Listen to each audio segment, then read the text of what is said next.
episode of the podcast, Keeping It Grimy. We are here inside the brand new London Command Centre. Jeez. Because, we do the podcast. It's mobile. So You know, we come on the to go. wherever we need to go to get these conversations in, to make sure our guests are comfortable. And today we're speaking to BLAY. BLAY Vision. Inside. Formerly known as BLAY Z. Yes. Going a million years back. Way back. A million years back. Trust me. Hold tight, Joe. Wherever you are in the world. My G. Succeeding in life. Trust me. I saw him the other day. When it was like mad hot. Yeah. I went to Lincoln. We had like lunch. And I was saying, fam, you look like you just come back from Ibiza. You're just out here glowing. You know what I'm saying? And he had. I don't think he did. Like, Okay. I think he was I just wouldn't out be here just surprised. glowing in general. Like, you know how Joe is, but he's just out here glowing in general, my G. We're talking about Joe Barb, who we know as Faction G, Get me? who is now very successful music executive. Speaking of the music industry as well, Jeez, I feel weird. Sorry, I feel so weird. it's really difficult for me to not get guys to hold the mic. Yeah, like because I'm used to like either holding it like Yeah, this yeah. or, but yeah, this is this. Just imagine that you're like a session singer weird. in Vegas, in a bar in Vegas, right. Yeah, doing 'cause they some gotta Frank do- Sinatra. I hear that. You know what I mean? Them ones. Oh, boy. Makes it nice and easy, comfortable. I'll try. Yeah, Not just look as too long as you awkward. don't shake it. Talk into the microphone. I can always boost it up Ah. post-production, so it's okay. I hear that. But yeah, man, let's talk about the music industry. You've Mhm. taken some steps into that. Yeah, Were you able yeah, to man. talk about that? I don't know how yeah, much yeah, detail. We can touch down on it briefly, but it's do you know what it is? Skip back 2000 and I think it was 11.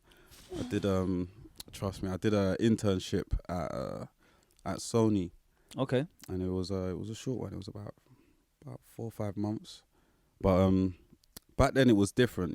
Times in music, it was very different. So it was an interesting experience, but at the time, when you're young, you just want to do mad stuff, like so much stuff. So after the internship, I didn't really like pursue too much into that road. But after going back to uni and whatnot, I was able to. What did you do at uni? I did music production down there. Okay. In Southampton. Honing your craft. Yeah, man. I just thought, you know what? Why not?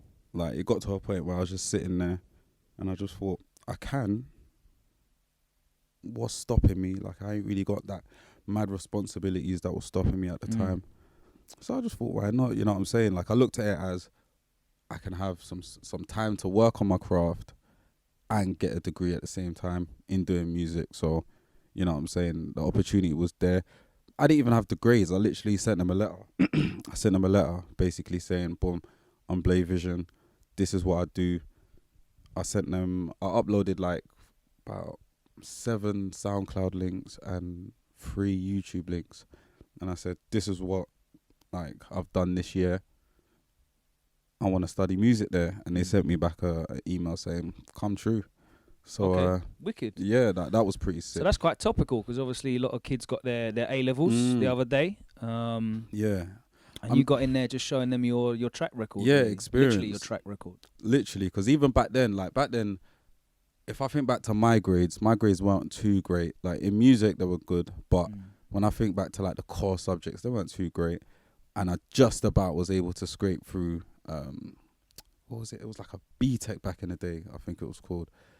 It's probably B-Tech now, but what I got was a B-Tech music in college, and then I scraped going to Kingston. But what I did is I rushed it. So when I went Kingston the first time, I didn't really look at the course, like what I was doing. I just saw music and was like, oh shit, let me go and do music. Got there, and then everyone was sitting in a circle on the first day, and the lecturer was like, okay, so we'll do some introductions. Say who you are and what you do. The first person was like, hi, I'm blah blah.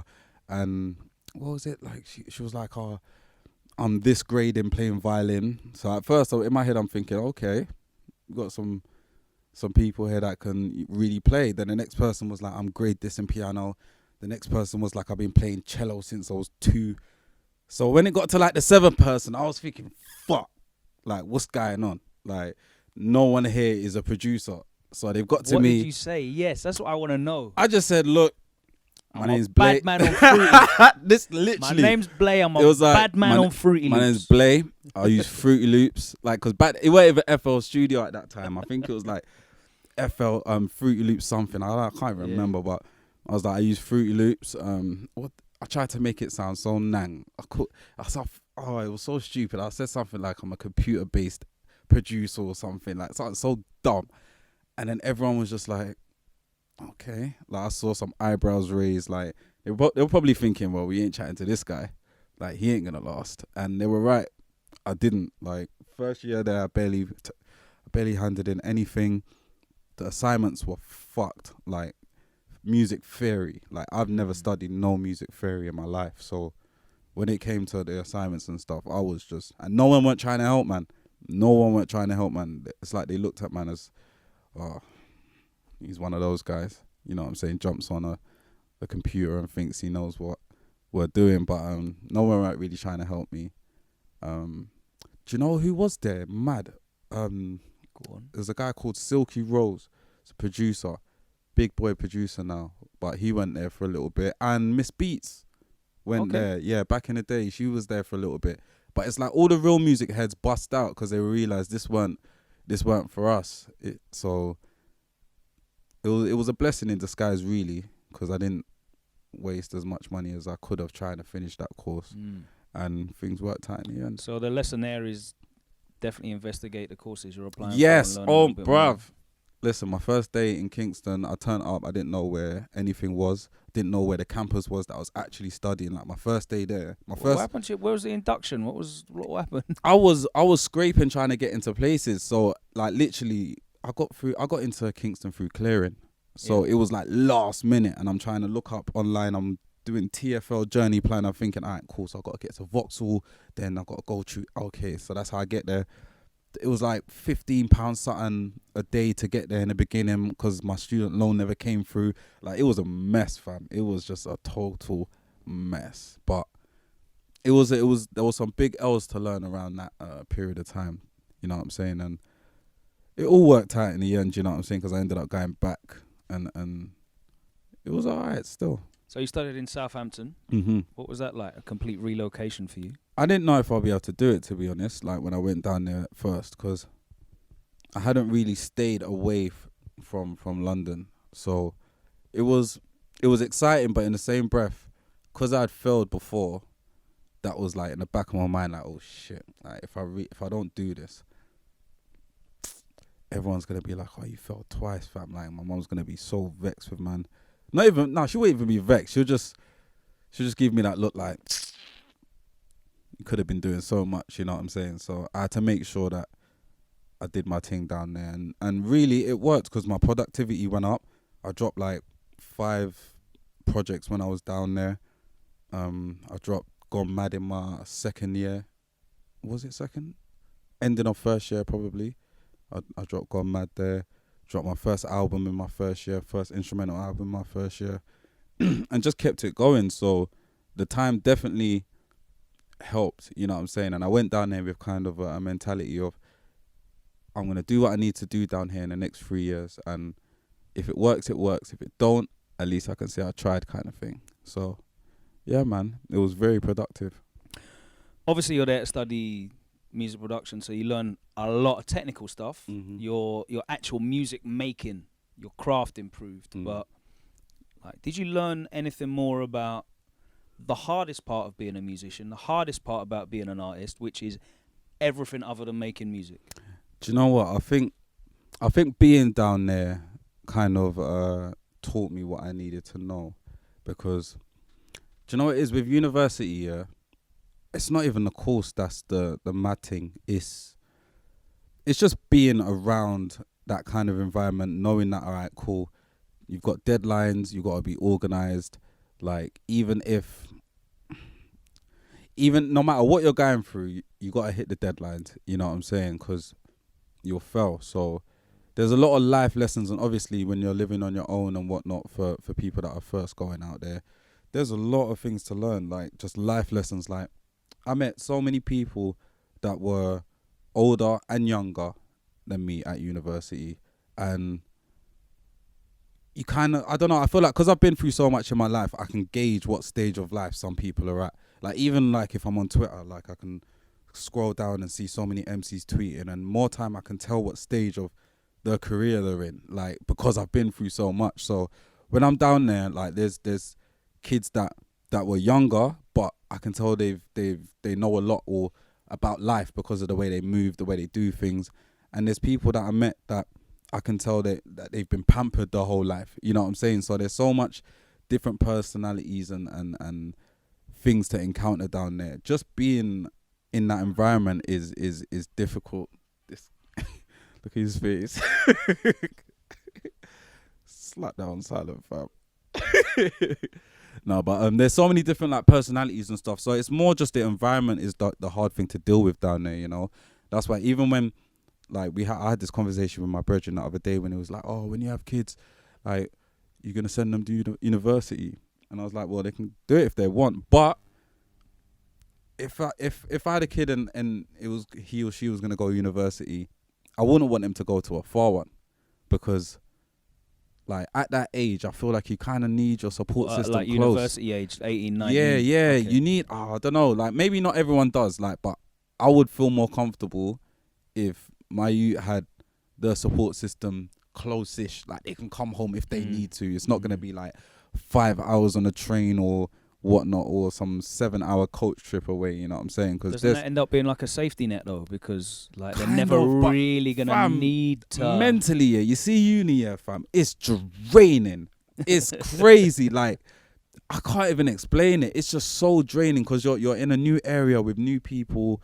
Like something might not go your way. Like sometimes you need to just press a button and just get back to your support I system. hear you. At the end of every day, you're just going back and you're alone in a room by yourself, and it's a strange room. I swear to you, my whole first year felt like, actually not the whole of the first year, like about 70% of it.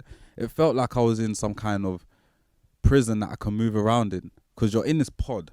And to be fair, like when I went down there, I wasn't trying to go to no freshers event. No, so you're a this is what I'm saying. What's it called that you are? Mature student, they call.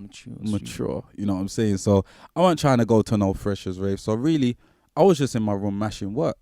Yeah. And literally that's all it was, like just mash work central, mash work. And before I knew it, it was like, right, I've been on this course for like 6 months and I don't know no one, fam. Like I ain't really spoken to no one. I'm just out here doing what I need to do. But after a while, it kind of gets you a bit and you're just like, man, this is a bit whack. You know what I'm saying? Like I'm just here on my own, and before I know it, bruv, Do you think that age difference made a big difference as well? Because then, like socially, it's kind of there's more of a barrier. It made a difference in knowing what I was there for. You know what I'm saying? Like, oh no, I meant like socially with. Like you know, you are. I was lucky because my course was quite mixed. Okay. Yeah, so there were quite a few people that were older than me. A lot were younger. There were some that were like 2-3 years, but like older than 18, 19, so they had gone back or whatnot. So there was like mixed ages in there, you know what I'm saying? So it was quite blessed, and I was lucky to find like a group of people that were into the same thing that I'm into. Because like on my course, it kind of was, there were people who were like into rock and that was their settings. There were people that were into grime and rap and R&B and whatnot, and that they were kind of part of my settings. And then there were those who just did like live instruments. They played out a lot. They did a lot of gigs and whatnot. So everyone had a different setting, but everyone was blessed like across the board. Like there was no mad ego, you know what I'm saying? Everyone was just real cool there. So it was. What would you say were some of the most important things you learnt on your course? Like you think back at it now and like, you know what, that was the gem. That really made a difference on my journey as a musician. I came out of this course a way better artist / creator because of these things. I think 2 things. The value in time. That being down there really showed me how to value time, because now I'm back. It's like everything's moving at 100 miles per hour. Like time moves so fast. We're down there because I was just in my own settings. Time was just like it felt like it was going a bit slow, if that makes sense. Like because I was just alone. Well, not alone, but I was just down there on my one. So I was just doing my thing, and organizing, man, being more organized. Before I went down there, I was just all over the place. Like, I'd do things when I want to do things, and kind of going down there kind of teaches you, well, if this is in on the 16th, that's when the fuck it's in for. You know what I'm saying? So it's like you kind of got a pattern in your life, and you can't be so random and I think a lot of people that like grow up and do music and haven't really had any other life experience, like not worked a job and done music, or not been at uni and done music, like just, I'm just gonna do music. A lot of people like that definitely have issues with not motivation but focused motivation, and like you said, deadlines. Because if you're just a guy that makes music and you're in your house and you're in charge and you put it out yourself, but the release date's when you decide the release date is. Do you know what I mean? And if you want to, boy, didn't finish it this week, I'll finish it next week and we'll push the release back a week. And you can end up getting behind on that. And it's easy to get stuck in a pattern when you do things like that as well, like just doing the same thing, thinking, all right, cool, I'm just releasing on any day. You know what I'm saying? I'm just going to do this, I'm just going to do that. Like, kind of, it's like being in, well, it's back in education, so you've got to follow like a rule set, like kind of like a rule set. And even doing that, it has some good knock-on effects, because even in my own life, like certain times, like for example, if you're at uni and something ain't right, you've got to go and talk to someone and make sure it is right. You know what I'm saying? So same with music. Certain times, if something ain't right, like I'll give you an example. I put out my last project that I put out free. It was welcomed great. You know what I'm saying? The people that listened to it loved it, but I felt like behind the scenes there was a lot more that was done for my Turner Avenue than free. So, and it always confused me. It just made me think like, why wasn't, like, you know, when you ask yourself, why wasn't this, why wasn't that? So I did, like, I phoned up, not even phoned up, I sent an email to my distribution, who were absolutely nang, and I just asked them, you know what I'm saying? I was like, look, I dropped this project, it didn't really do what I wanted it to do. Like, is there anything that I could have done to make it better or whatnot? And they came back and they told me everything that I wanted to hear. You know, they were explaining, all right, cool, well, if you're going to drop something, try not to submit it like a week or two ahead. Submit it like a month in advance. Give us the time to do what we need to do and whatnot. You know what I'm saying? So, yeah, if you're on one of them kind of deals, they need about 3 weeks, I think, to pitch it for this is what I'm saying, and all that sort of stuff. And just all that stuff. And even just letting it out in advance, it takes the stress off your head, you know what I'm saying, knowing that you've patterned it and everything, and it's like, okay, well, this is ready to go, so now I can work on this, and then, you know what I'm saying? So like, it's just got loads of little like advantages. And I guess that's kind of similar to working on your coursework. And like, if you're trying to get your dissertation in and you're working on it the day before the deadline, you know, that's going to affect, it's obviously going to affect, like, you might be nang, and you can still get a first, you know, doing that, but it's never going to be the best that you can do. Exactly.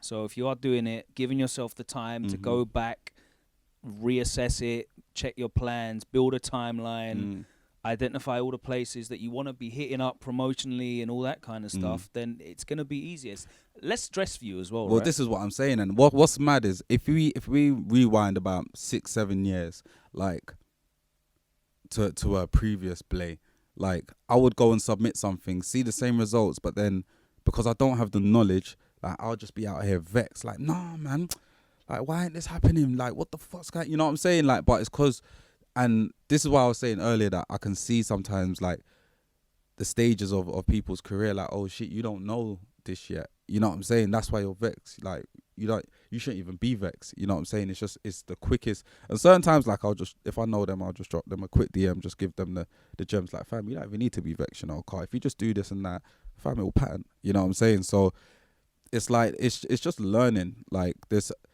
I feel the way I describe myself is like, I've been through I've got so many things wrong that I see the right now, you know what I'm saying? Like, so many things, like trial and error. Like, fam, my whole career is just trial and error, you know what I'm saying? Literally that. So much has gone wrong for me to see the right, but been bare that's gone right, but I'm just saying, like, in learning curves, like probably done so many things wrong that now I can sit back and say, do you know what? Now I know how to pattern. I know how to do this. This is what I'm supposed to do.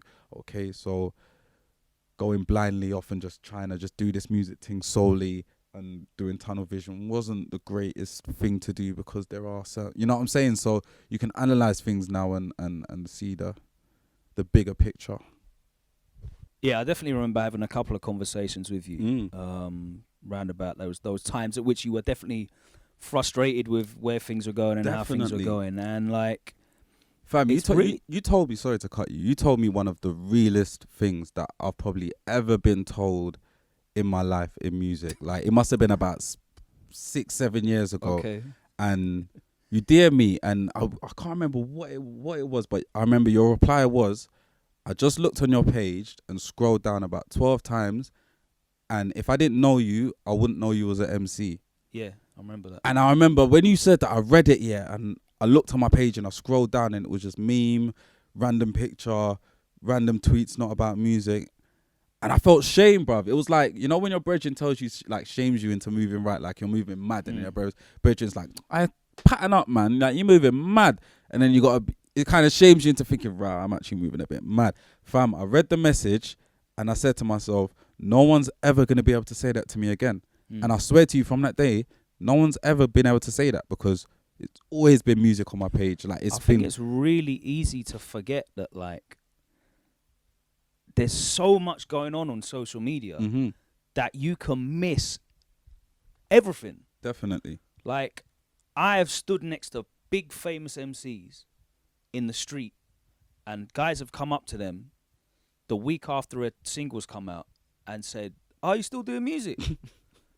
Big man. Yeah. Like, trust me, it's crazy. It's crazy. You have to promote the shit out of it. And like, when I go on someone's page and I know they've got a single out, and there's just nothing of the single. Pinned, you ain't tweeting the video link out or the stream link out or whatever. Yeah. People are very lazy. Yeah. There's so, like, you think about how easy it is to put music out, right? How much music comes out. You're competing with so many people, and people listen to everything now. They're not just, I'm a grime fan, I'm a drum and bass fan, I'm a dubstep, across the board. But you're competing with everybody, right? And there's all of these channels and platforms that are pumping music in people's faces. Most of these platforms don't fuck with us. 100%. So we have to make that effort. Even things like that, I've learned the hard way. Yeah. Because like I said, I've done the trial and error thing. Like, I've worked with so many people. Like, I've paid money to get on certain channels. Like, I've gone through the route just to test it out. Yeah. Like, you know what I'm saying? Like, to think, do you know what? Am I doing it wrong? Like, is this what everyone does? All right, do you know what? Let me try this thing out. Let me try this pattern. See what happens, see what the results are, compare it to, you know what I'm saying? Like, there's so many, I don't know, there's so many trials and errors in this music thing. And the way that I conquered it all, like, mentally and just even in general, is just to take yourself out of that way of thinking. Honestly, like, I'm lucky to have someone like JME around to hear just his ramblings or what he's saying, you know what I'm saying? Train of thought. This is what I'm saying, like, and certain times when he speaks, fam, you just gotta just listen and pre what he's actually saying. And there's been so many times where he's either said it to me or just around me, where it's just like, just fuck the industry in a sense of, you don't need them, they don't need you. It's always gonna be there. Yeah. Do your thing. You know what I'm saying? And after a while, when someone's consistently saying, fam, just do your thing, fam, like, you got to take lesson, you know what I'm saying, or just stop making music. So it just got to a point where I was like, you know what? I'm just going to just do what I enjoy. If good things happen off what I do, they happen. Just as long as I'm enjoying this thing, I've got my friends around me and we're enjoying this thing, then that's the main thing, you know what I'm saying? And ever since I kind of got that mindset, things have changed, fam, like in all aspects. So I think one of the journeys, one of the most interesting journeys as well as a musician, as a young music maker, is working out what your thing is. Because, like, there's so many different forces pulling Do you know what I mean? Yeah. All the people around you. That's the, we're all doing this thing together, and that's obviously how people get into grime, or how they get into drill, or how they whatever they end. It's a social thing, right? Your peers are doing it. That's what you get into. Then you kind of get in the industry and you look at guys that you feel like you're level with that may be pulling ahead. What are they doing? Maybe I need to do that. And that can pull your creative. Definitely. As well as your business. Obviously, it's important to learn what are they doing on a business level, but a creative aspect, it can have a big effect on you. Definitely. And even with that way of thinking, you only learn from it through trial and error. Because don't get it twisted. Do you remember when the majors came around like the first time? So this must have been around. Well, for me, it must have been around. The first time for me is like 2002. So it's like actually it's probably the second time. The second time they came around when Chip was doing his thing. So like I said, Chip's from North London. And as an MC from North London, you look at what people are doing. And like at that time, I was like, oh shit, should I try and do some? You know what I'm saying? Some, I don't want to say pop, but like some more pop driven. You know what I'm saying, kind of tunes. And I was in studio trying to test out, and fam, they were whack. I'm so happy I never released any of them. But at the same time as well, like, that's a very interesting era, because you had Tinchy at that time as well. Yeah. That's kind of like Rolex era as well, 60 kind of times. So there wasn't a lot of places, though. If you want to make grime, or just underground music, there weren't a lot of places for it to go. Pirates were all getting locked off. Don't think Heat FN's on in 2006 anymore, is it? Yeah. So you got like Rinse and a couple other places. So that makes it harder to get there. Raves, what are they in 2006? They're definitely not going on. You got maybe a few Sidewinder Raws, and a couple pop-up East London, Shoreditch, Dalston kind of events that no one's really getting any P for. It's hard. So you saw a lot of the artists go, well, I need to make music to get on daytime playlist one extra. The daytime playlist one extra sounded like Tinchy Strider Tyre Cruise. It sounded like Daisy. It sounded like Rolex. It sounded like that. And it had an effect on the sound. And you heard a lot of people making kind of music like that. Definitely. Because like I said, like at that time, everyone's just like, well, right, like my man's doing well and did it. So I want to do well. You know what I'm saying? Of course, like, that's natural. So and it's like, even then, like, I don't know, like, I didn't even know what I was doing. I was just trying out, you know what I'm saying, seeing if I could do it, you know what I'm saying. And even, it's funny because all the tracks that I did behind the scenes that I never released that were kind of on that wave, they were all dead. But doing that kind of gave me the confidence to sing on tunes, you know what I'm saying. Okay. So it's like, out of doing something shit, something good happened, you know what I'm saying? Because from being in studio and be like, okay, let me try and sing on this tune shit, but that melody, that song did sound all right, let me try and put that on my wave, you know what I'm saying? And through that, and this is like 06, 07, we've got to go forward about 10 years before people really kind of got on board with you singing hooks. This is what I'm like saying. The Daps tune really was like a massive like breakout for you, where people just sat down and thought, "Wow, this Blay guy's sick." Musically, he's sick. This is the thing, and I was lucky enough to produce that one as well, because so it was it. Do you know what it's like? It's like people liking that song was great for so many reasons. One, because before me and Daps even worked together, I was a fan of Daps, so it's like for me, I was like, shit, like, man, get to make a banger with Daps. This is sick. Like, this guy's been coached all day. Like, second thing was I produced it. So it's like introducing the public to my sound. And it's like through Daps and channeling the vibes through Daps and Daps' sound as well. We was able to reach people in Brum and all over Midlands, you know what I'm saying, where I might not have been able to reach them if it weren't for Daps. You know what I'm saying? So that was sick as well. And just to be a part of his project, you know what I'm saying? Like, that's, once you put a project out, that's your legacy. So I'm a part of Daps' legacy, and Daps is a part of my legacy. So that was sick as well. And yeah, man, people really like that tune. So, you know what I'm saying, at his headline show, it popped off. And even then, like I said to Daps, like, it's crazy. I was like, that's the first time I've probably had like a big crowd sing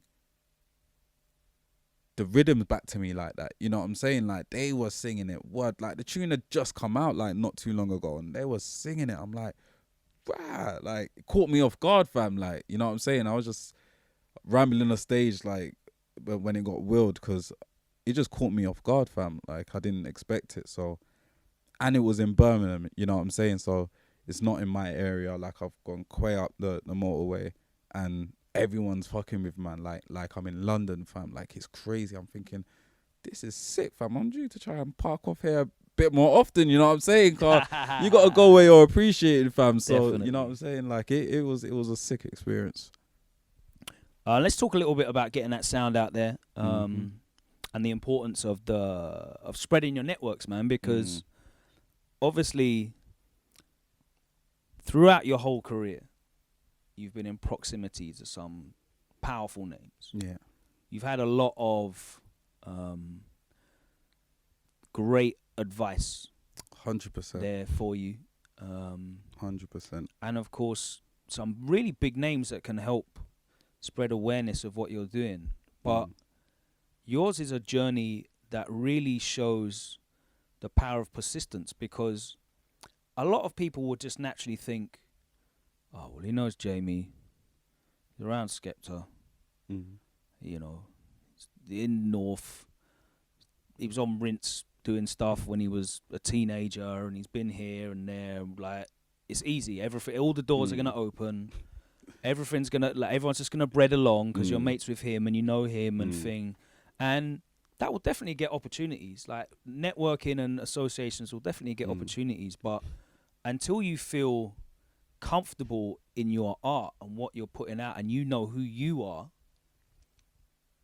when you step through that door that has been opened for you, maybe by somebody, people are not gonna recognize you because you ain't recognized yourself yet. And I feel like now, in the last 3 years, you've refined, like BLAY Productions. Everyone identifies with what the sound it stands for. Yeah. You know, the vocal stylings. You have a sound now, so people are hitting you up for a product they know to get from you, rather than, oh yeah, Blay's a good MC. All right, cool. Yeah, he's a producer as well. Cool. They know what they're getting from you, like, because you know what it is that you want to make, and that's mad important. No, 100%, man, 100%. Like even from knowing everyone, it's weird because people would think that they like, I've even heard it like you were over here, like, oh, you'll have like my friends that don't really know nothing to do with music, like I might go and see them and they'll say something that's like mad outlandish, and I'm like, bro, it's not that. Like, you know what I'm saying? You got to explain to them. Surely Skepta can just get you a tune with Drake and this is what I'm saying. Like there's always, like, you always hear that, and it's just like you're not even getting me as a person, because it's like, even my whole settings has been, even from like day one, like, I know it sounds it sounds a bit cliche because obviously everyone says it, but I never wanted no bring-ins.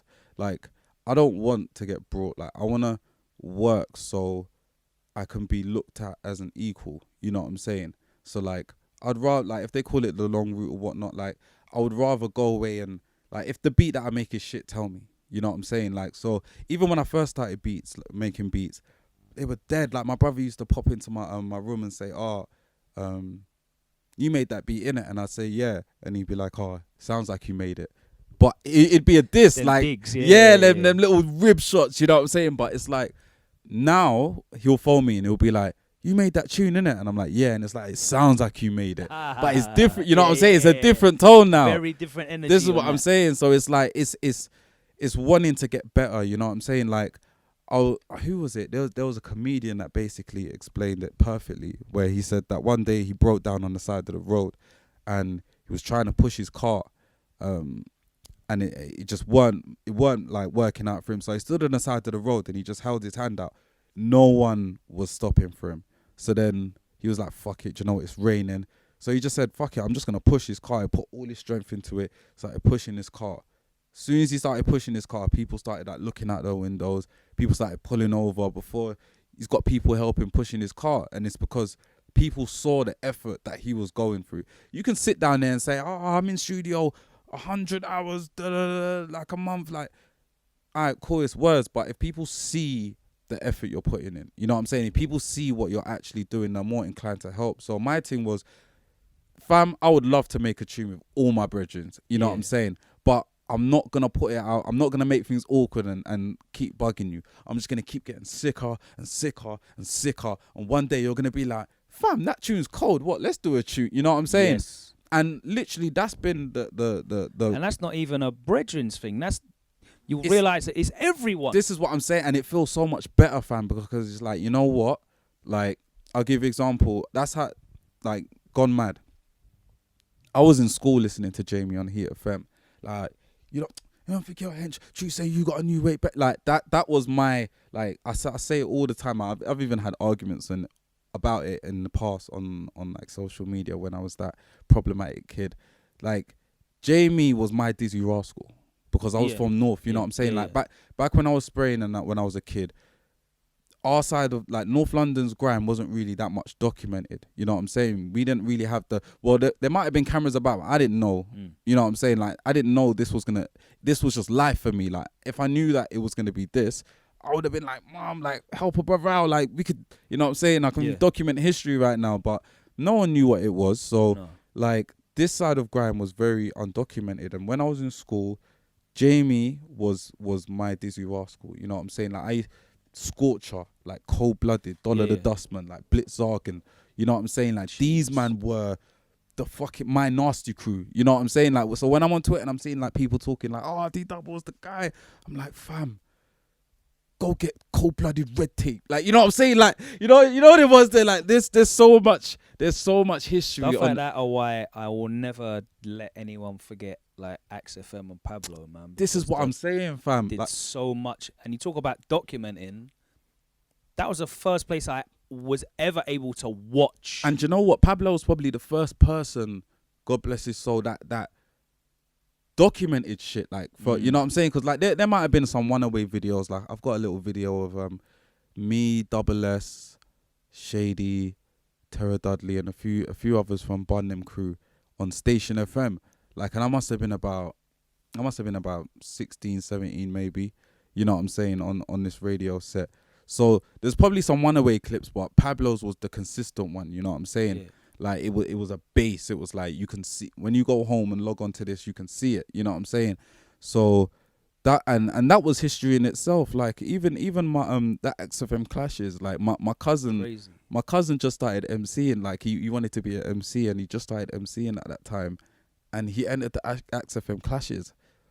And even when he told me, in my back of my mind, I was like, fam, like, do you know who's in these clashes? Like, I'm not even in this clash. You know what I'm saying? Like, I'm just watching it. But you've entered, like, he must have had balls of steel. And he got drawn Scorcher.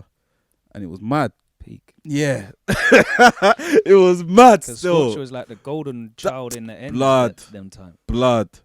Like, you know when some people was mad, man. Some people, Black the Ripper, fam. It was a very mad era, fam. DJ Lee, man. Like, trust me, that's what I'm saying. Even them times there, just brewing, because he's around the fuckery. You know what I'm saying? Like, there was some fuckery being said on that mic, and like I said, like Black the Ripper, Natch, like them two were my first ever clash, fam. Like, I clashed them at Red Brick, but I must have been like 15. You know what I'm saying? We've gone there, clashed them, like, sick. Like, my crew Flame On from Albany School. Like, these times we're thinking we're nang. Gone back, I'm all week, yeah. I'm telling everyone, yo, man, clash this guy, fam. It's Black the Ripper guy, fam. Yeah, we killed it. Like, word must have got back to Edmonton. I come out of school one time, Black the Ripper and Natcha standing there like, yeah, you, man. Fam, Black clashed me till I ran out of bars. Yeah. Like, and then even when I ran out of bars, he carried on. Wow, fam, even I'm laughing now because it was so funny, fam. It was so funny, fam. Like, man, you fucking donor. Chat my name up, blood, you can't own it. Like, fam, lyrics, fam. Back then, it was hilarious, you know what I'm saying? So, yeah, man, like, that whole setting was the North London history, and Pablo was probably the first person that got to really document it, you know what I'm saying? And it was some good times, man. Teens, like, proper grime, like, Eskimo came, like, what was his DJ name? I can't remember his DJ name, but I ain't typed Devon because we used to have to carry his decks to school. Yeah. just so we can run Eskimo. You know what I'm saying? In the boys and the girls had like this change room, which was like a porter cabin kind of thing. All right. And we used to have to run like a fucking extension lead from the PE corridor and that. I love all that DIY shit, man. Trust me, man. Just so we can bar I love for all like that 45 DIY minutes. shit. I miss all that. But I suppose like it's just in a different era now where that's not the thing, but the DIY aspect of it is like how you use, I guess, the internet. Do you know what I mean? 'Cause back then it was all, you're learning to string up sounds by any which way. People are putting on pirate stations. You find one guy who learns that you get the link to the one guy that can make rigs, and you need a next guy, and like you just come together and form this team. Trust me. Of superheroes to put on a station. Yeah. And now it's just, boy, like, how do I do this? Okay, let me go on the internet and find out. And it's good and bad, you know what I'm saying? Like, it's got so many good points, but it's got so many bad points, and it's crazy. But there's always got to be balance in the world, you know what I'm saying? Like, I remember being on, I think it's when Heat was in Wood Green, and there was like this Heat FM meeting, and to open the door, the only people that could fit through the window was Double S or Chip. And I can't remember who went. Actually, I think it might have been Double S, because it's mad. When my memory, I don't have the greatest memory, but certain things that I remember vividly. Like, and I remember fucking Chip had some red and yellow Evisu, like, cold jacket, and Chris J, I think he said he weren't getting it dirty or something, and then Chris J was like, Double, like, can you hook man up? And then Double had to climb in through the window and then open up everything so we can have this meeting and whatnot. But it's like, even them times there, like, things were so difficult. Now that they might be difficult, but there's a bit of an ease, you know what I'm saying? There's like, more access. Yeah, like there's ways of doing things. Like, even now, like, if I wanted to set up like an internet station rig here, I could do it. If I wanted to, I could phone J Beats and say, fam, you know how to do this. Like, come here and you know what I'm saying? And then he'll come through and give me the knowledge to do it. So, but back then, it was a myth. You know what I'm saying? Like, more time, you had to learn how to do it first. You had to be that guy. You know what I'm saying? I'm even going to flip that reference, because that's what it was like back in the day. You had to know the guy to call him up and find out. Now, if, say, for example, some arsehole wants to start a podcast, he can go on YouTube and learn how to use Adobe Premiere Pro to edit. Yeah. I can look up videos on podcast setups. I can look up videos on how to upload my podcast, what the best places to, like, I can literally open up a window, a tab on Google, and type any question that I have. And someone in the world will have probably done it before.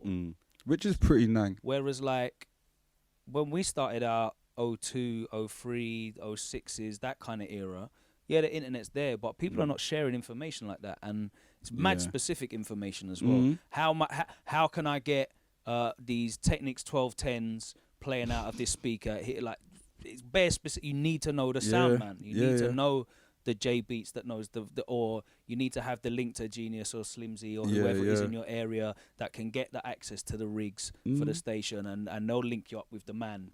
They've got to connect. You have to go through that. Trust me, man. How do I press vinyl up? Oh, I need to go to this place or this place. But like, you have to ask the right people. Like, you have to hope that Wiley's going to tell you about the place in Stratford. It's true. You know what I mean? And now you can Google. So there's a lot more information, but at the same time, you're fighting with so many more people, because everyone's got the access to that now. Well, this is what it is, and this was why it's like, from the outside looking in, it might look like a bit of a rat race, because there's just so many people doing so much, and everybody wants to be the greatest, you know what I'm saying? Like, and I don't know, it's just kind of, once you know yourself and what you want to do, life just becomes a bit easier, because it starts so stressful. Important. That's so important, bro. You know what I'm saying? It starts so stressful. You want to do all these things. Like, when I first started MCing, I wanted to be the best MC, fam. Like, I wanted to say the sickest things. I wanted to be the person that was known. Like, when you talk about MCing and the art of rapping and whatnot, I wanted to be that guy. Then I started producing, and then I started to hone into different things that I like about music. And I don't know, like, I stopped wanting to be the best lyrical MC. Like, I then started wanting to be the guy that made the best track. You know what I'm saying? Like, oh, when you hear BLAY VISION track, like, there's just something. Like, there's so many people that have said that to me. Like, when I hear your music, man, there's just something. And that's because when I export it, I have to feel it. Like, I'm skank. Like, if you've heard it being released, then I've probably sat in my studio or my room with my headphones on, just skanking to it on loop for hours. You know what I'm saying? Like, I don't export anything that I don't love. You know what I'm saying? So when I put it out there and people really fuck with it, it makes me feel good. You know what I'm saying? Because I'm like, do you know what? Like, you love that tune, but you don't know, bro. I fucking love that tune. You know what I'm saying? And I sat there for hours with that bass on loop, just vibes in. So when you're sitting there and you're feeling it in your chest and you're like, yo, this bass, I'm just like, yes, you get it. You know what I'm saying? I feel that's mad important, man, because like, how are you, and we go back to the hardest bit about music, which is doing all the stuff that's not making music. Because the making music you do for free. You have done for decades. Like, it's what you love. But getting music out there and promoting it is the hard thing. Definitely. How are you going to sell your music to other people if you do not fucking love it? This is the thing. If you not feel it in your chest, like, how are you going to sell it? It's true. And this is why even when you release music, you got to stay promoing that. Like, I don't even think there's a length of time where people can say, oh, yeah, you got to promo that for like 1 month and then move on. I don't even think there's a length of time. Like, I still tweet shit that I did 2 years ago. That stuff it's still up on Spotify. It'll be up there forever. You know what I'm saying? And ever and ever and ever and ever. So and it's literally forever promotion. So you got to love it. So when it's out, you don't feel like, it don't feel like a drag, like when you're promoting it. Because I've been there, like, back in the day. Like, I've put tunes out and I'm like, I don't even like it no more. You know what I'm saying? I don't want to plug this. But that's because I didn't love the tune when I put it out. You know what I'm saying? At that time, at them times that I didn't clock what my pattern was, I was just doing, you know what I'm saying? Like, there was a period of time where I was just doing what I thought people wanted me, you know what I'm saying, to do. I thought people wanted to hear me on that type of tune. So I'm going to vocal that type of tune. You know what I'm saying? Like, it was that kind of thinking until I realized, no, I want to do this. Fuck, before anyone says they like a tune of mine, this is what I want to do. You know what I'm saying? Before what anyone thinks of me, this is what I want to do. So now I'm going to do what I want to do. And you know what I'm saying? If you like it, you like it. If you don't, I'm sorry. But this is what I want to do. And it's literally like, my sound is literally everything I like blended into one. You know what I'm saying?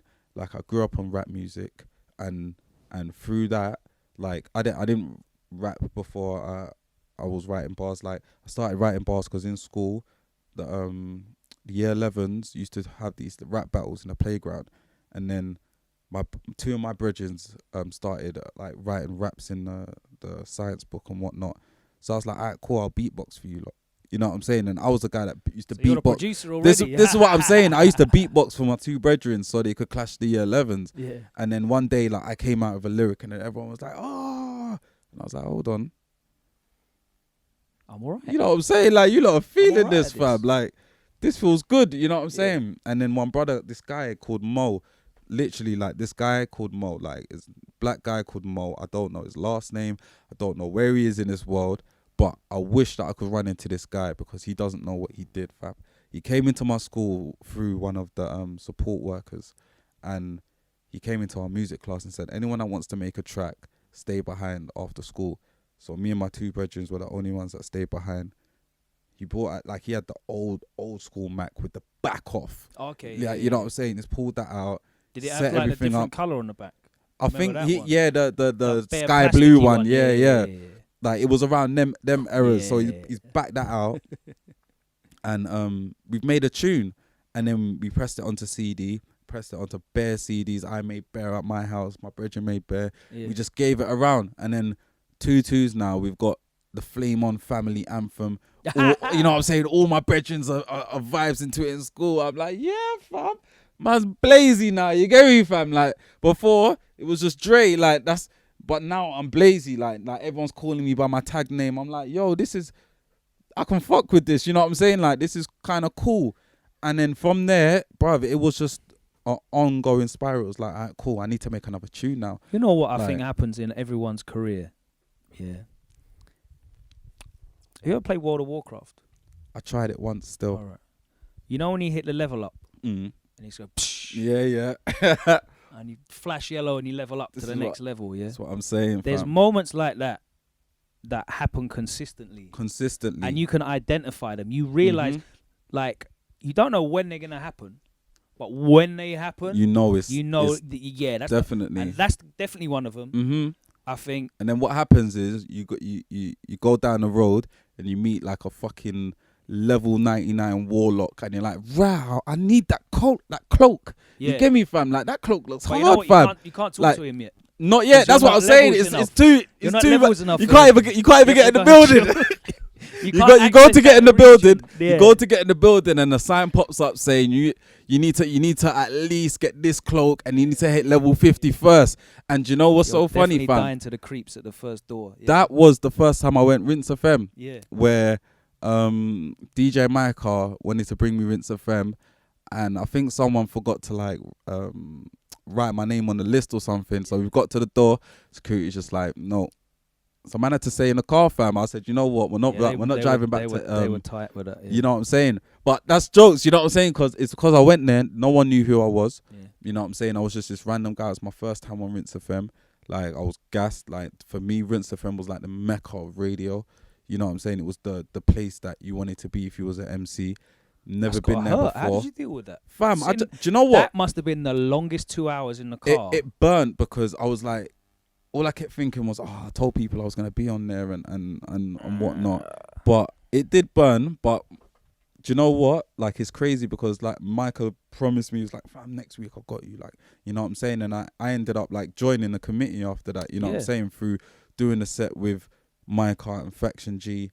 And, you know what I'm saying? They became, like, a big part of my life, like, during that period of time. And even now, man, like, I got I still look at myself as part of the committee, like, just because it's such an important part of my life, you know what I'm saying? Like, I learned so many sick lessons, I got to meet so many sick people, like, and they like you know when some people are like, oh yeah, man, that person looked up, like, fam, they were so nang to me, you know what I'm saying? Like, think about it, they didn't know me, like, I was just literally, at that time, I just left Bun them, I was just on my own, trying to like send my music to people. And one day this guy heard me and he was like, oh, you should come on Rinse. Went there, didn't get in the first time. Next week, I went there with Faction turned up because the first time we didn't get in, Faction weren't there. And then the second set is turned up, we've done like set, we're just murking, like there's sick chemistry, you know what I'm saying? Because usually it was just Micah and Micah, Arbiz, T-Star and Faction, but Faction was the only MC, so he'd have to hold up the set on his own. But it's like now he's got someone to pass the mic to, you know what I'm saying? The set was 1 till 3 in the morning on a Friday, fam. Like a Friday, 1 till 3. That means you can't do nothing on a Friday evening. When people say, oh, I'm going out, no, I'm going radio. Yeah. You know what I'm saying? And yeah, like they brought me into their settings. At that time, I didn't even know that Faction was B-Live's younger brother. So when you dropped that bombshell on me, I was like, whoa. You can't just drop that into normal conversation. You know what I'm saying? Like, we're talking about B-Live, like the B-Live. You know what I'm saying? Like, I had to ask him, and then I clocked. I was like, fam, why am I asking? Like, you two resemble each other. What the fuck? Like, I don't know how I didn't clock. But, yeah. And then even through that, like, I got to meet B-Live, and then we all became cool. And for about a year, like, B-Live used to just phone me up on a Friday, like, yo, do you want to hit this drum and bass rave? Man's going to be in Manny. Then from Manny, we're going to drive to Cardiff. And then Cardiff, head back to London. Like, fuck it. Let's roll. You know what I'm saying? And then on them car journeys, you get some mad, real advice and knowledge just through chatting to man and whatnot. So, yeah, man. Like, bruv, it's been like, if I sit down and started to pinpoint like things in my steps in my career, it's been the nangest journey just filled with trial and error, ups and downs. You know what I'm saying? I say that the people that still make music to this day are the people that survived the pitfalls. You know what I'm saying? So for me, like, obviously I saw you come come in rinse a couple of times because I was just moving off, I think. Mm. Obviously, I did a few sets with Faction initially. Yeah. But I think, like, for me, one of the biggest jump-off points for you was, again, ironically, as a producer, was Skeng Loop. Trust Skeng me. Loop. That was the catalyst. And you didn't do anything to make that really happen. It was just, here's another beat that's not finished that It was organic. Jamie happened to have, Mhm. and we all thought was cold, and played it on a Kiss set, and Mhm. everyone else thought it was cold. This is the thing, and a lot of things that happen in like my career so far, it's all been organic. Like nothing's ever mad forced. You know what I'm saying? Like even that beat there, like it's crazy because I sent Jamie a batch of tunes. You know what I'm saying? And it's like I always send him. What I do is when I send him tunes, I send him the tunes that I think he's gonna like. I send him the tunes that I think he might like, and then I'll just throw in some wild cards, like some of my personal favorites that I think he might not like, but you know what I'm saying, like let's give this a go, and maybe some unfinished, some ideas, and literally Skeng Loop was just a loop like that. I thought this sounds skeng, you know what I'm saying, so I just sent it to him, and then he was just loving this tune, and I was thinking, fam, of all the tunes that I sent you, you like this one. And it's always happens like when I send tunes to artists, they pick the tune that I don't think they're gonna pick. Producers, that is very important to remember. That's a very important story. The number of times I've seen producers with beats that they didn't even want to finish because they thought were not good. They didn't like them at all. And stop sending and people they one. were cold. Oh my God. That like I'm sitting in the studio and thinking, how can you not hear that this is fucked? It's true. I don't understand. That always how happens you with can me. not understand that this tune is amazing. That's why I don't delete nothing as well. Yeah. Because sometimes like I'll be chilling in the studio with Lazy and Murky Ace, and I'll just be going through tunes, and then they're like, yo, this tune sounds crazy. I'm like, right, I even exported it. Let me open that project know what I'm up saying? and Like, give it a look again. This is what I'm saying. So honestly, that's why I don't delete nothing. But yeah, man, it's crazy how the process behind creating music goes, because that tune there, I didn't think it would have done what it did. You know what I'm saying? It just so happened that Jamie had it on a CD. It just so happened that Jamie was going to your show. Just so happened that Terminator was on set with, you know what I'm saying? Like, it just so happened, you know what I'm saying? And then when you're on set with T... And that's really the message that I want to get across, specifically talking to you, because, like, you're not in control. All you're in control of is your work rate, your consistency, yes, and like your attitude, yes, and not quitting. The tunes that you think you're only in control of not quitting. That's right? it. The tunes that you think are gonna go, they might not go, fam. Exactly. When I dropped Myth, I thought this is it. Like when I dropped this tune, this is going to. Do you know what I thought Myth was gonna do? I thought Myth was gonna be like fucking German Whip. Yeah. Like you see when German Whip dropped. Yeah. Like you see what that did. That's what I thought Myth was gonna do. Like I thought when I dropped this tune, oh my lord, people were gonna hear me set pace, and then Shorty's gonna come in. Then they're gonna be like, what's going? No, they're gonna hear me set pace. Then they're gonna hear Flirter coming. Then they're gonna hear Flirter on the hook doing the ad libs with the Myth. They're gonna think what's going on. Then they're gonna hear Shorty come on the third verse, and they're gonna be like, what? Shorty's on this too. Then they're gonna hear Skep's verse. Like, fam, I sat there and I listened to the finished tune before I put it out, and I was like, this tune's too powerful for me. Like, this tune is too big. Like, I don't, like, at that stage of my career, I didn't think that I could handle this tune, and I couldn't, because at that stage, all I could do was put it out and hope.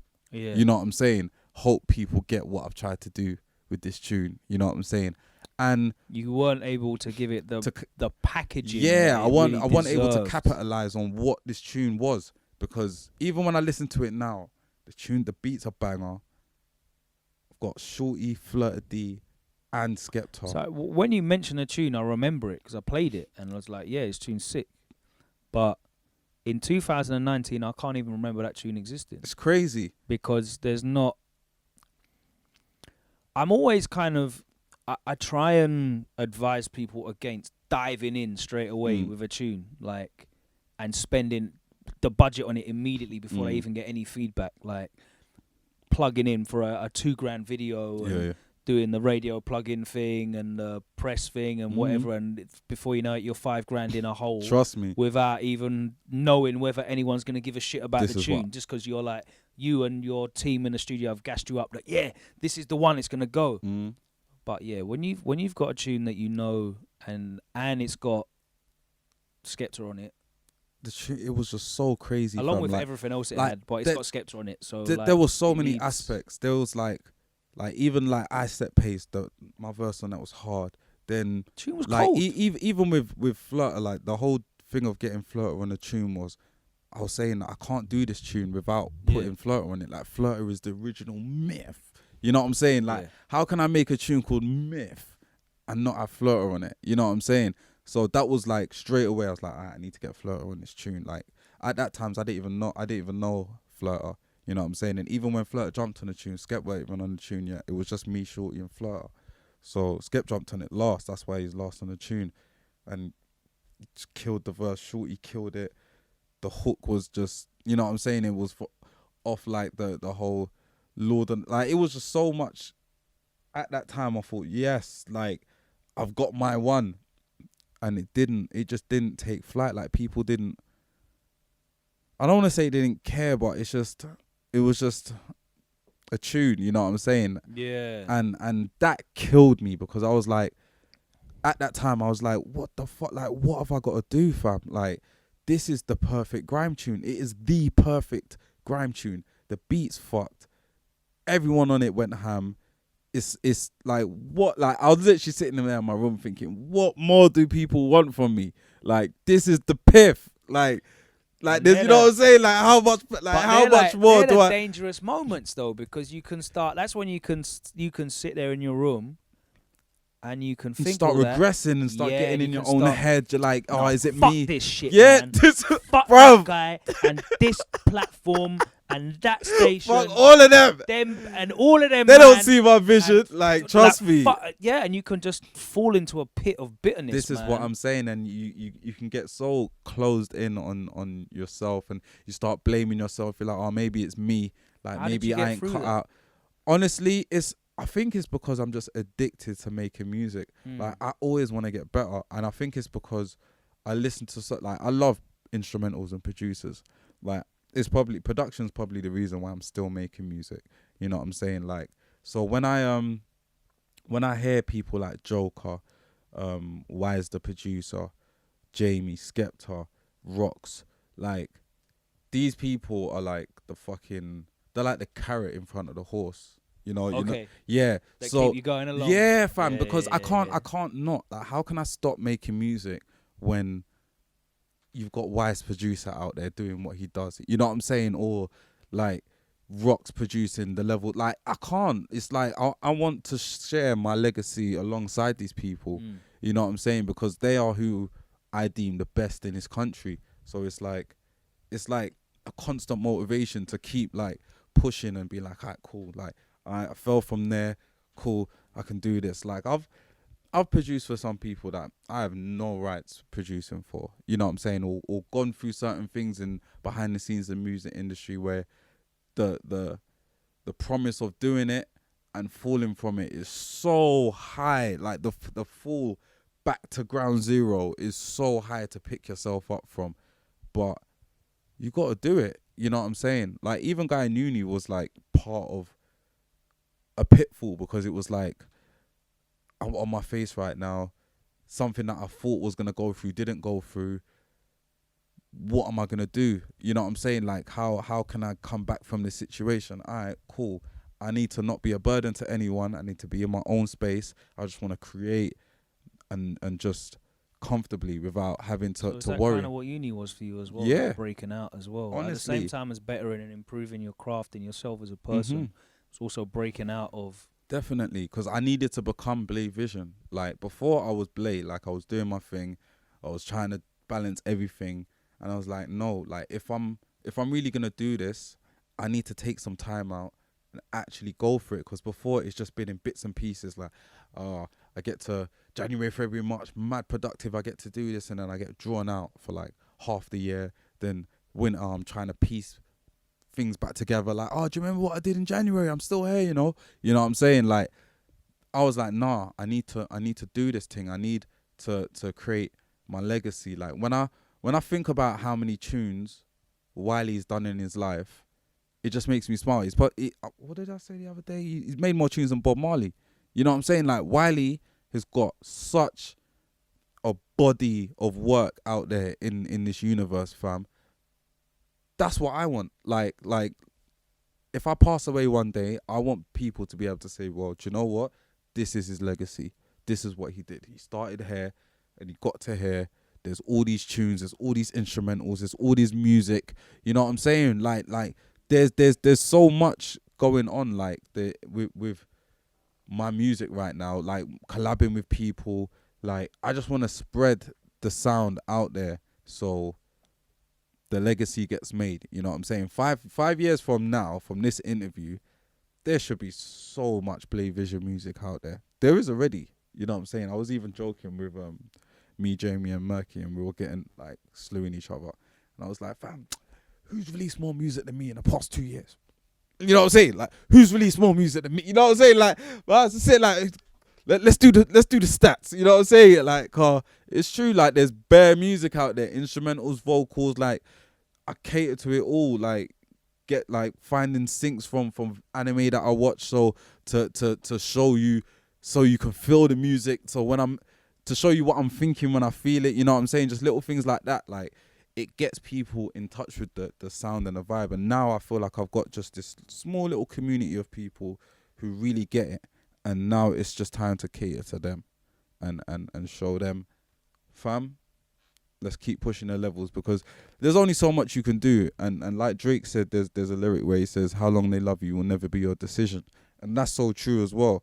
You know what I'm saying? So it's a case where you just got to do what you do. Just cater to the people that fuck with your sound, and anything that happens is a bonus. That's the way I look at it. It's just a bonus. You mentioned anime there.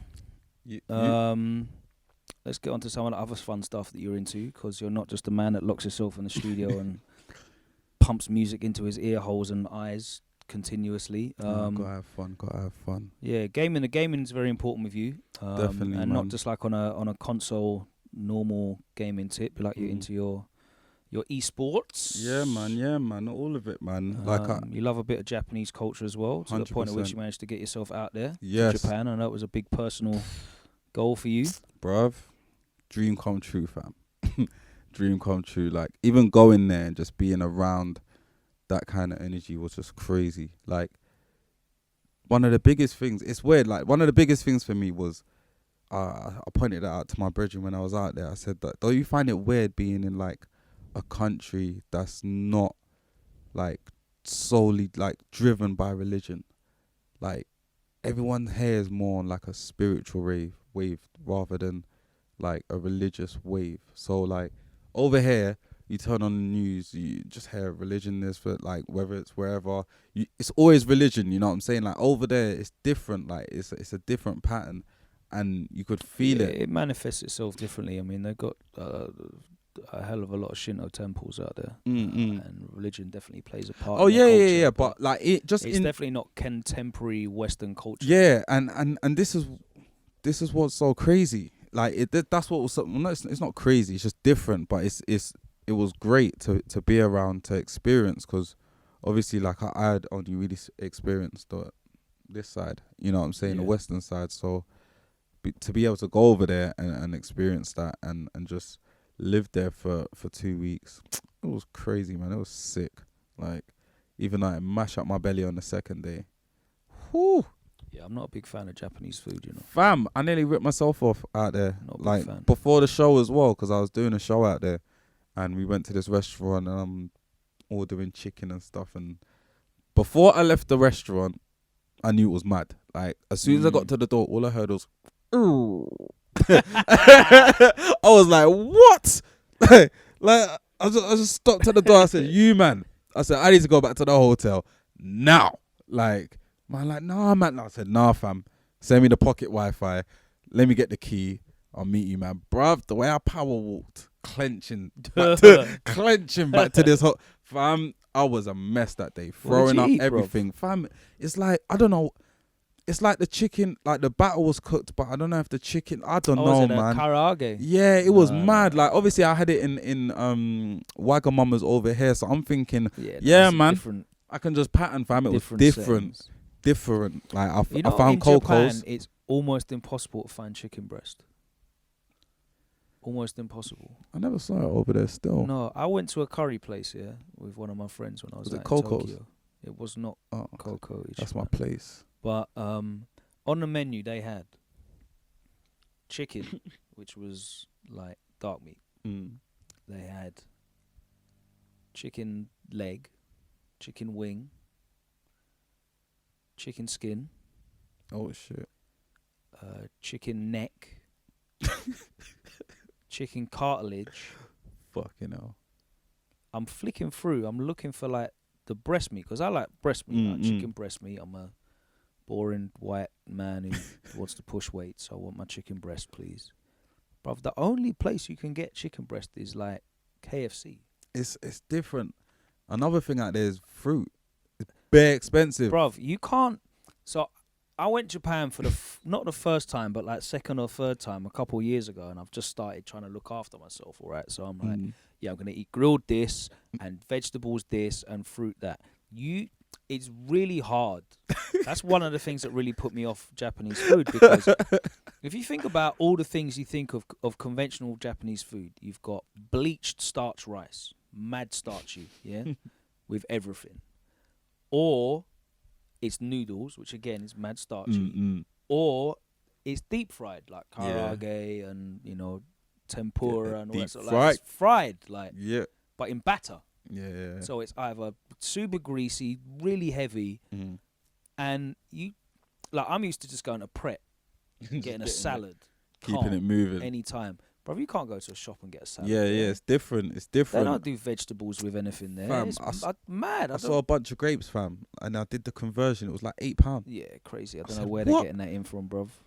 But these grapes were wham. Like, bruv, I was looking at. They were wham. They were like $3 a banana. It's crazy. Yeah, fam. Like, I don't know why, but fruit is mad expensive over there. I just give in when I'm there, and I just go to McDonald's every day. What? I used to bang morning time. I used to wake up. Japanese McDonald's is the melon Fanta with the cheese. Oh, fam, it gets deep. Egg burger. I need the egg burger in my life, fam. Every morning, like, can I get the melon Fanta?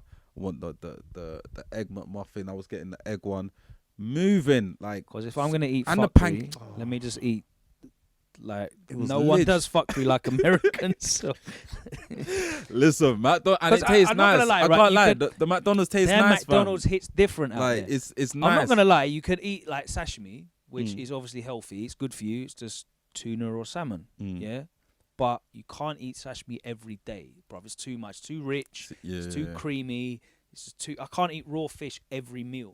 When I found Coco's, and it's mad because my friend was telling me that they don't even like. But that's really mad heavy. Rate, fam. There's different them, portions. It's just. But it's the same with ramen. All you fucking weebs go and line up for hours for ramen, and that's just poverty food for them. Listen, I love that shit. Yeah, get it down me. I'm slurping the broth. Trust me, man. Like when listen, the way I appreciate them in Coco's, because like I don't feel no way in giving them my peas because they make me feel comfortable. Like I sit down, they bring me the water. Have they got Coco Ichiban in London now? Yeah, open up in Covent Garden. Yeah. Trust me. I know you were outside the window breathing on a glass. Fam, I queued to get in there, fam. Like I was like, yeah, you open now, yeah, cool. Like, cause it's mad. When I came back, I kept tweeting like some account that said Coco's and but I didn't know if it was legit, so I just kept tweeting, oh, you gotta come to. That's the same thing that I did with Wingstop when I got back from Austin, Texas. Like, please, man, just open up over here. I beg. As soon as I saw that Wingstop coming to the UK, that account got peppered every week. You gotta make sure they know who you are. Shout out to my Wingstop family. Come on. You gotta let them know, car. If you pattern with them, you gotta let them know you appreciate them, and that's what I did. Every time I was there, I let them know I appreciate them. Like, thank you. Like, for opening this meal was Oh banging. my god! Okay, the one thing that I can eat there is ikanari steak or pepper lunch. Okay. You know when they bring you the steak and it's still cooking in the thing.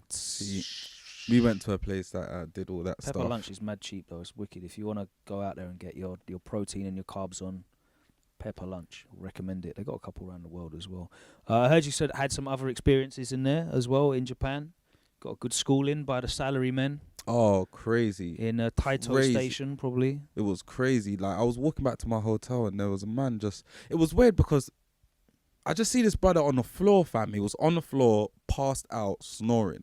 But he wasn't homeless. He was, like, suited off. Yeah. Briefcase, like, bag, like, suited, proper salary man, like, hardback shoes, like, just slumped on the concrete, just...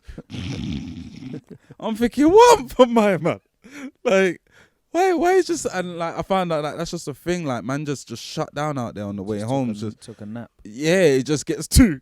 I shouldn't even laugh, cause, like, really... It's crazy. But, fam, like, I can't imagine working so hard that you need to just sleep fam, on the floor.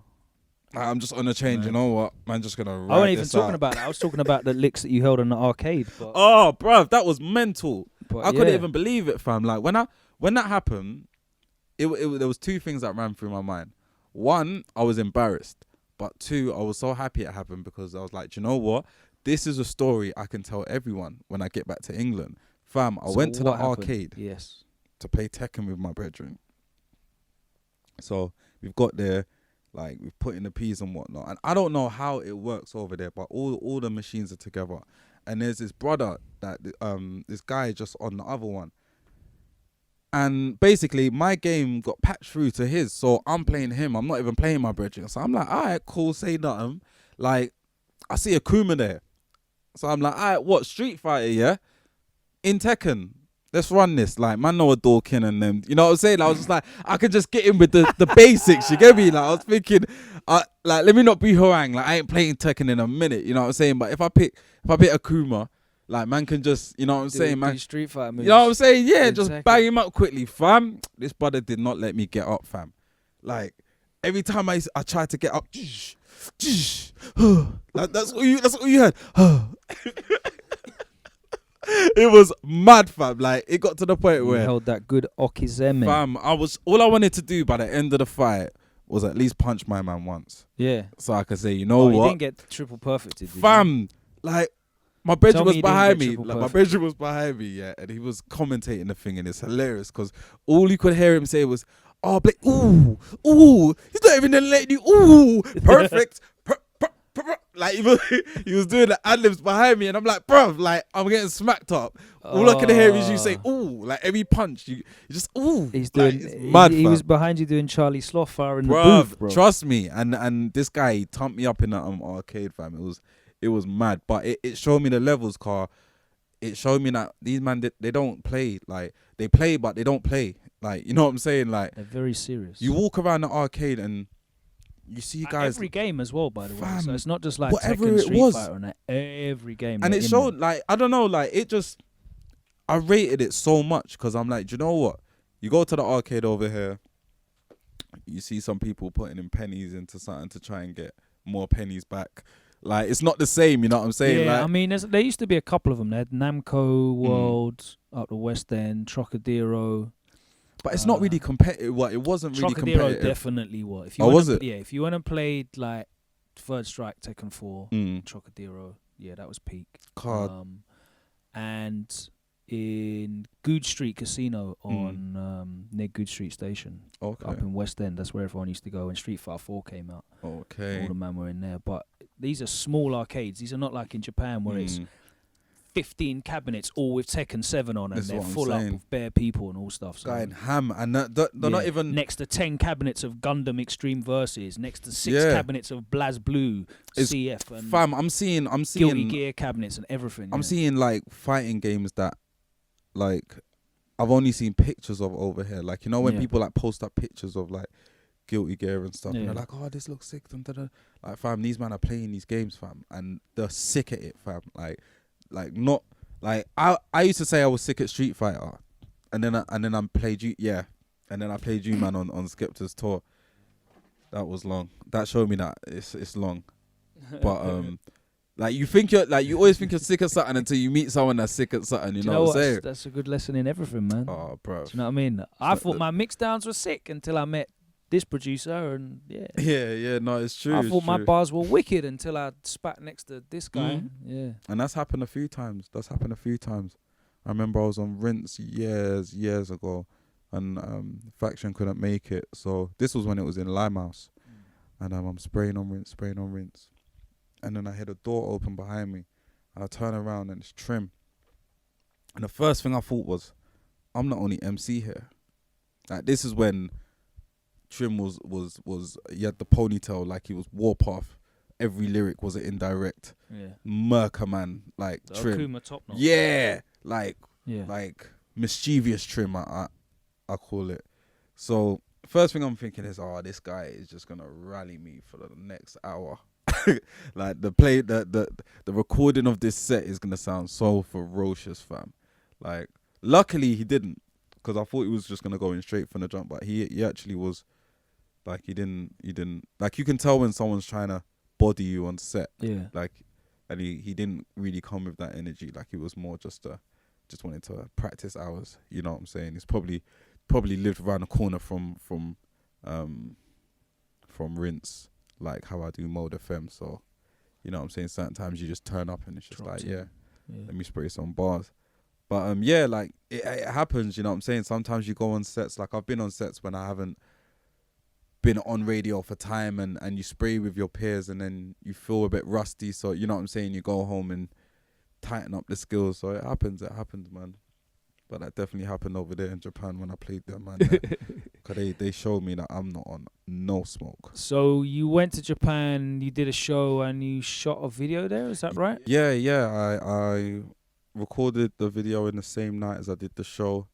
And even with that, like, I was a bag of nerves, to be honest, before the show, because to be in Japan and to be performing there was, to be in Japan anyway was nang, but to be performing there was crazy. So, like, even going to the show, like, I was just with one of my brethren and the rest of them were there. Like, I just kept thinking, do you know what? I don't care if there's 2 people in there. You know what I'm saying? I'm just going to go ham. Then we got there and it was quite ram. And then like people started speaking. Where did you play? Do you remember what the club was called? Trump Room. It was called. I think it's closed now. I know it's mad. It's got no correlation to Donald Trump. Actually, you took the booking from Donald. You know what it was there. It's got no association with Donald Trump. It's just called the Trump Room. But I think like Shibuya kind of. Yeah, but I think it's closed down now. Someone sent me a message like about a month ago. Yeah, it's. But you know what? Inside it's one of the most beautiful venues I've ever played. Sick. There's imagine a venue, an intimate like venue, but there's lights and chandeliers everywhere, crazy. Like, and mirrors. Like, it's just loads of vintage shit just all on the wall. It was crazy. But yeah, like I got there. And like people were coming up to me and speaking to people, and I'm finding out like one of the guys that spoke to me went Outward. You know what I'm saying? He's like, oh yeah, I used to go Outward, and I know Black the Ripper, and I'm like, right, so like, and you get talking, and I'm realizing, oh shit, this guy's like a year above me. Like, he knows all the people I know, but he just lives in Japan. You know what I'm saying? And he's showing me that how there's like when there's like an English event, like the people out there who are English and they know of the settings, they'll all come out, you know what I'm saying? And I met so many people over there that I still keep in contact with now. So next time when I go back, linking up with everyone, you know what I'm saying? It was just sick. It was a sick trip. I met so many sick people, so many sick experiences. Like, it was definitely one of my best trips. How did it like change your perspective on what you do after going and doing what you do in a completely different country that's not even really linked to yours culturally? Do you know what I mean? Like, how did that affect you? It just showed me that the world is bigger than the ends. You know what I'm saying? Like, I spent a lot of time trying to be like, to put my ends on a map and try and get like my hometown repping, and you know what I'm saying? Like, when you put so much energy into that, like, I don't know, you need like a reality slap, not even a reality check, a reality slap to show you, fam, the world is a big place, you know what I'm saying? Like, you might not, I don't know, like, you might not have maddest cells in this zone, but this song might fuck with you. You know what I'm saying? Yeah, so worldwide market now. Yeah, you know, like 100%. when we first started out, you were basically spitting so that people in your school would tape your sets. Exactly that. And that you would get recognized in your school. Mm. Now you can put a record out and anyone in the world's got access to that because of just how everything and I works. see it on the It's a crazy statistics. thing. Yeah. It's crazy. Like, you see that where people are listening from. I'm thinking, fucking hell. Like, you're listening from there. Like, how are you how are you even finding this? this is what I'm saying, fam. But they are, and they're appreciating it because they keep listening, and the stats aren't going down. They're just getting higher and higher. So all I can do is just provide for them, you know what I'm saying, and just give them more music and more vibes to listen to, and hope they spread the word to their friends. Because with me, it's just like, a lot of people care about numbers, and I get it, but I feel like the reason why I care about numbers isn't the same as everyone else. Like, I'm an entertainer. I like to entertain. That's why I like to say things in a certain way. Like, I like to say the same things as everyone else, but I like to be different with it. So the same way as, I don't know, an MC might jump on mic and say, oh, suck your mum. But I'll say, you're only one suck your mum from dying. So you got, you know what I'm saying? Like, and then people will be like, it takes a second to sit in, and then they're like, oh shit, like, I get it. You know what I'm saying? Like, because if you say it one more time, you know, get me? So it's like, it's just trying to basically appeal to people that are like you. You know what I'm saying? Like, I'm a humorous person. I like what I like. You know what I'm saying? I'm into music. I'm into gaming. I'm into anime.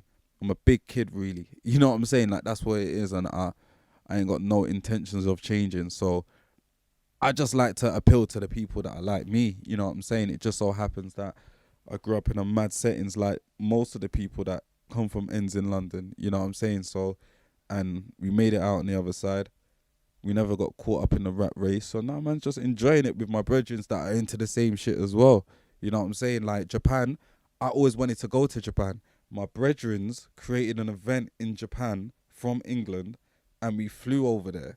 Like, my brethrens brought me there. You know what I'm saying? Like, it weren't like, but they brought me over there to do music.